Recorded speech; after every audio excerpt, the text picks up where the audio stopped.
Tasty tasty কদবেল মাখা। আর এইদিকে চলছে মুড়ি ভাজা। আর রাত্রেবেলা করে ফেলেছি গরমা গরম পাটিসাপটা। আর দেখো আমাদের গাছে কত সুন্দর ফুল ফুটেছে। নমস্কার বন্ধুরা, দীপা বর্মনের আরও একটা নতুন ব্লগে সকলকে জানাই অনেক অনেক স্বাগত। আগের ব্লগ যারা দেখছে সবাই জানো যে আমি বাড়িতে এসেছি। তো ঘুম থেকে উঠে পড়েছি অনেকক্ষণ আগেই। তো এখন বাজে 11:30 মতো। তো এখানে মা অনেক ফুল গাছ লাগিয়েছে, গাঁদা ফুল গাছ। আর গাঁদা ফুল গাছে প্রচুর গাঁদা ফুল ফুটেছে। আর এই বাসন্তী কালারের গাঁদা ফুলটা সত্যি খুব সুন্দর লাগে দেখতে। আর এদিকে পেয়ারা গাছও হয়েছে। আর এদিকে অরেঞ্জ কালারেরও গাঁদা ফুলটা বেশ বড় সড়ো হয়েছে। আর এখানে কুমড়ো গাছও লাগিয়েছে মা। কুমড়ো গাছ, উচ্ছে গাছ, লাউ গাছ তো লাগিয়েছে, তার জন্য পুরো উঠোনের ওপরে নেট লাগিয়ে দিয়েছে। প্রচুর উচ্ছে হয়েছে। আর হলো এর আগে শশা গাছও লাগিয়েছিল, শশাও বেশ হয়েছিল। এই দেখো কত উচ্ছে হয়েছে। ওপরটায় নেট লাগিয়ে দিয়েছে বলে গাছগুলোর খুব সুন্দর হয়েছে কিন্তু। আর এখানে ছোট ছোট আরও উচ্ছে হচ্ছে, এখনো বড় হয়নি। আমাদের বাড়ির পেছনটা তো বাবা চাষ করেই এটা ওটা। আর বাড়ির সামনেটা রোদ যেহেতু পড়ে, তার জন্য বাবা কী করেছে, এই নেট লাগিয়ে উচ্ছে গাছ, লাউ গাছ, কুমড়ো গাছ লাগিয়ে দিয়েছে। শীতকালের বেলা দেখতে দেখতে চলে যায়, দেখতে দেখতে 12টা বেজে গেছে। আর আমি সকালবেলা আজকে মুড়ি খেয়েছিলাম। আর এখন খাবো কদবেল মাখা। পাশের বাড়ির কাকু আমি এসছি শুনে আমাকে কদবেল দিয়েছে। তো কদবেল 3টে ধুয়ে নিয়েছি ভালো করে, তারপরে ফাটাচ্ছি একটা একটা করে। তো সবগুলো কদবেল ফাটিয়ে নিয়েছি। এবার ভালো মতো দেখে নেব পোকা টোকা আছে কি না, কারণ অনেক সময় কদবেলে পোকা থাকে। ভালো করে দেখে পরিষ্কার করে তারপর কদবেল মাখা করব। টক জাতীয় কোনো কিছু দেখলেই জিভে জল চলে আসে। আর কদবেল অতটা টক না, কিন্তু খুব টেস্টি। তারপর একটা বাটিতে সব কদবেলগুলো ভালো মতো দেখে নিয়েছি। তারপর আমি ধনেপাতা, কাঁচা লঙ্কা, নুন আর একটু সর্ষের তেল দিয়ে আর সামান্য একটু চিনি দিয়ে এবার মাখা করব। তো কদবেল মাখা অলরেডি হয়ে গেছে। এবার সবাইকে এক এক করে দেব। আর আমার মা কিন্তু কদবেল খেতে খুব ভালোবাসে, তাই আমি মাকে বলছিলাম যে আসো কদবেল মাখাটা নিয়ে যাও। কদবেল মাখা দেখেই জিভে জল চলে আসছে। এডিটিং করার সময়ও আমার জিভে জল চলে এসছে, এত সুন্দর লাগছে। তারপর মাকে বললাম যে খেয়ে দেখো কেমন। মা হাসছে, বলে কি হ্যাঁ ভালো হয়েছে, ঠিক আছে আমি যাচ্ছি। এদিকে আমাদের বাড়িতে আজ মুড়ি ভাজাও হচ্ছে। এখন আমরা আধুনিকতার সঙ্গে এতটাই এগিয়ে গেছি যে পুরনো এই সমস্ত জিনিস আস্তে আস্তে প্রায় হারিয়েই যাচ্ছে। কিন্তু আমাদের বাড়িতে মা এখনও বাড়িতেই মুড়ি ভাজে। তো দুখানা মাটির হাঁড়ি দরকার হয়, একটার মধ্যে বালি গরম করতে দেয় আর একটার মধ্যে চালটা প্রথমে মাপ মতো দিয়ে ওখানে জলটাও পরিমাণ মতো দেয়, এদিকে বালি গরম হতে থাকে।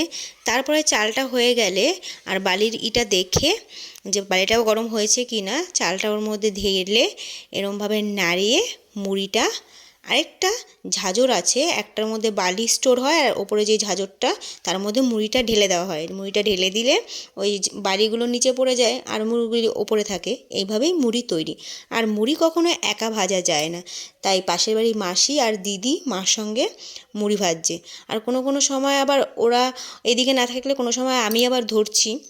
এর আগের ভিডিও তোমরা দেখেছো যে আমিও মুড়ি ভাজতে পারি, কিন্তু যেহেতু আজকে সবাই রয়েছে তাই আমি এদিকে রান্নার কাজ করছি। তো এদিকে মুড়ি রেডি, দেখো কত সুন্দর হয়েছে। আর এই মুড়ি খেতে কিন্তু খুব টেস্ট। আর এদিকে আমার মা উনুন বানাচ্ছে। শীতকাল আসলেই আমার মা উনুন বানানো শুরু করে দেয়। আর অনেক ধরনের উনুন বানাতে পারে। এটা ঝিক দিয়ে উনুন বানিয়েছে। আর এর পাশে যেটা একটা উনুন আছে ওটা গ্যাসের মতো করে বানিয়েছে, এর মধ্যে পাইপ দিয়ে দেবে, পাইপটার সঙ্গে ধোঁয়াটা বেরিয়ে যায়। আর কালিরও সেরকমই থাকে না। আর এদিকে আমি ঘরে গ্যাসে রান্না করছি। তো আজকে নিরামিষই রান্না করছি, লাউ ঘন্ট করছি বড়ি দিয়ে। নিরামিষ লাউ ঘন্ট বড়ি দিয়ে কিন্তু খুব টেস্ট লাগে খেতে।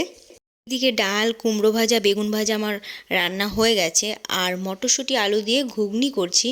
এই ঘুগনিটা খেতে খুব টেস্ট লাগে, তোমরা খেয়ে দেখতে পারো। আর আমি এটা নিরামিষই করছি, এর মধ্যে শুধু আদা, লঙ্কা আর কাঁচা জিরে পেস্ট করে দিয়েছি আর হলুদ কষিয়ে ভালো মতো জল ঢেলে একটু গরম মশলা, একটু জিরে গুঁড়ো দিয়ে নামিয়ে নেব। দুপুরে খাওয়া দাওয়া হয়ে গেছে আর ঠান্ডাও বেশ পড়েছে। তো একটু গেটের সামনে গিয়ে দাঁড়াবো, ওখানে ঝালমুড়ি আসছে, তো ঝালমুড়ি খাবো। তো আজকে ঝালমুড়ি খাবো না, কারণ বাড়িতে মুড়ি হয়েছে আর মুড়ি খেয়েছি। কুচু নিমকি মাখাটা খাবো। ওই কাকুর কুচু নিমকি মাখা দারুণ টেস্ট লাগে। তো দেখা হচ্ছে কিছুক্ষণ পরে, টাটা। কুচু নিমকি মাখা নিয়ে নিয়েছি, এবার খাওয়ার অপেক্ষা মাত্র। সত্যি এত টেস্টি করে, দারুণ লাগে। তো কুচু নিমকি খাওয়ার পরে আমার বাড়ি গিয়ে একটু একটু রান্না করতে হয়। শীতকাল মানেই রান্না বান্না আর খাওয়া দাওয়া। তো বাড়ি এসে এদিকে আমি সিমুই করছি, এদিকে দুধ ফুটোতে দিয়েছি আর এখানে ঘি দিয়ে সিমুইটা হালকা ভেজে নেব। সিমুই বলো পায়েস বলো, দুধের জালটা ভালো হলে টেস্টটারও দারুণ হয়। তো সিমুইটাও ভাজা হয়ে গেছে, এবার আমি দিয়ে দেব, দিয়ে কিছুক্ষণ একটু নাড়বো, না হলে লেগে যাওয়ার ভয় থাকে। তো সিমুই অলমোস্ট আমার হয়ে গেছে, একটু এলাচ দিয়ে দিয়েছি, এবার চিনি দিয়ে দেব। তো সিমুই আমার পুরো রেডি। সবার জন্য বাটিতে করে বেড়ে রাখছি, তাহলে সিমুইটা পুরো ক্ষীরের মতো হয়ে যায়, টেস্টটা খুব দারুণ লাগে। বাবা সিমুই খায় না, যেহেতু বাবা সুগার, দাদাও অতটা পছন্দ করে না, তবুও সবার জন্য বেড়ে রেখেছি। আর ভাই বাবনও আসবে। শীতকাল মানে পিঠে পুলি খাওয়া। তো আজকে আমি করব পাটিসাপটা। তো ময়দা, সুজি আর দুধ দিয়ে ভালো মতো আমি মেখে নিয়েছি। তারপরে আর এখানে আমি আজকে চিনি অ্যাড করিনি, গুড় দিয়েছি। আর পুরে দেব সন্দেশ, তাই সন্দেশগুলো আমি একটা সাইজ মতো করে নিয়েছি। আর এইদিকে গ্যাস জ্বালিয়ে ফ্রাই প্যান বসিয়ে দিয়েছি, গরম হওয়াতে একটু রিফাইন অয়েল দিয়ে দিয়েছি। এবার আমি মতো নিয়ে ফ্রাই প্যানে দেব। তারপরে নিচটা হালকা ফ্রাই হলে আমি এদিক এদিক ঘুরিয়ে নেব, যাতে গোল মতো হয়। বেশ গোল হয়েছে কিন্তু। এবার আমি সন্দেশের পুরটা দিয়ে দেব। পাটিসাপটায় কিন্তু নারকেলের পুরটাও দেওয়া যায়। তো নারকেলের পুরটা সবাই পছন্দ করে না, আর আমাদের বাড়িতে সবাই সন্দেশের পুরটাই বেশি পছন্দ করে, তাই আমি সন্দেশের পুরটাই দিয়েছি। এবার আস্তে আস্তে আমি ওটাকে ফোল্ড করব। আর দু সাইডে চেপে ধরলে তাহলে মাঝখানটাও ফুলে থাকবে, বেশ দারুণ লাগে কিন্তু। আর সব কিছু পরিমাণ মতো দিলে খুব ভালোভাবে উল্টে যায়।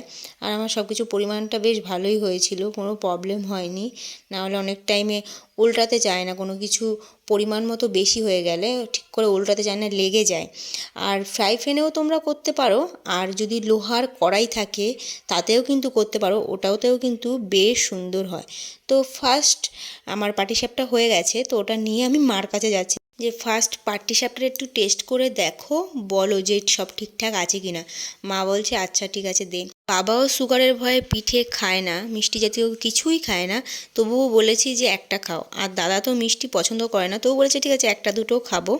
তো মা বললো যে হ্যাঁ ঠিকঠাক। তারপরে আমি এখানে এসে এক এক করে সব পাটিসাপটা ভাজছিলাম। এখন বাজে রাত 9টা। ভাই আর বাবনকে ফোন করলাম, ওরা বলল যে আমরা আসছি, নৌকায় উঠেছি। মানে এত ঠান্ডার মধ্যে আর এদিকে কুয়াশা, ওদের পাটিসাপটা এতটাই প্রিয়, ওর জন্য ওরা সব কিছু সহ্য করতে পারে। তো আমার অলমোস্ট পাটিসাপটা হয়েও গেছে অনেকগুলো। আমার দুই জিজুও পাটিসাপটা কিন্তু খুব পছন্দ করে। বড় জিজু তো সৌদি আরবে আছে, জিজুরা এই জিনিসটা খুব মিস করে, ওখানে সবসময় এই সব কিছু পাওয়া যায় না অত ভালো এখানকার মতো। তো জিজুরা যখন এখানে আসে তখন বাড়িতে করে দেওয়া হয়। আর এটা হলো সবচেয়ে ছোট্ট একটা কিউট পাটিসাপটা। এই ছোট্ট পাটিসাপটা করতে বেশ লাগে, লাস্টে একটুখানি ছিল সেটা দিয়ে। তো বন্ধুরা আমার পাটিসাপটা রেডি। তো পাটিসাপটাগুলো সব ঠিকঠাক হয়েছে। আমি এইদিকে পাটিসাপটা করছি, আর এইদিকে ভাই আর বাবন পাটিসাপটা খাচ্ছে। এদিকে আমি একটা একটা করে পাটিসাপটা ভাজছি, আর ওরা ওইদিকে খাচ্ছে। আর পাটিসাপটার টেস্ট নাকি দারুণ হয়েছে, সব ঠিকঠাক। তো বন্ধুরা আমি আমার ভিডিওটা এখানেই শেষ করলাম। ভিডিওটা কেমন লাগলো অবশ্যই জানিও, লাইক কমেন্ট শেয়ার অবশ্যই করো। আর তোমরাও বাড়িতে শীতকালে পাটিসাপটা বানিয়ে খাও।